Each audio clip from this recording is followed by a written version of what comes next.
బంగ్లాదేశ్ ఊపిరి పీల్చుకో, శాంతిని నింపడానికి మీ దేశానికి యువరాజు వచ్చారు. ఇప్పుడు ఇదే చర్చ ఇంటర్నేషనల్ లెవెల్లో చర్చ జరుగుతోంది.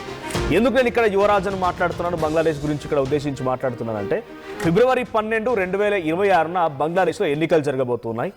సో ప్రధానమైనటువంటి పార్టీలు పోటీలో ఉన్నాయి. అయితే 17 ఏళ్ల తర్వాత బంగ్లాదేశ్ దేశంలో అడుగుపెట్టాడు మాజీ ప్రధాని జియా ఖలీదా కుమారుడు తారిక్ రహమాన్.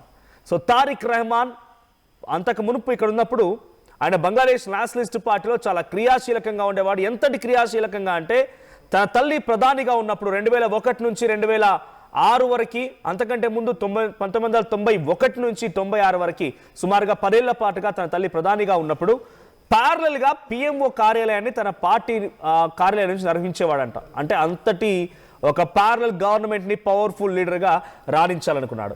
కానీ ఎప్పుడైతే తన తల్లి అనేక ఆరోపణలు ఎదుర్కొని అనేక రకాల స్కీముల్లో పాల్గొందని చెప్పి జైలు జీవితం గడపడం ప్రారంభించిందో అప్పటి నుంచి తారిక్ తనపై కూడా కేసులు నమోదవడం గమనించాడు. ఆ తర్వాత ఒక అనారోగ్య బారిన పడిపోయి లండన్కి వెళ్ళిపోతే మళ్ళీ 17 ఏళ్ల తర్వాత ఇప్పుడు వచ్చాడు.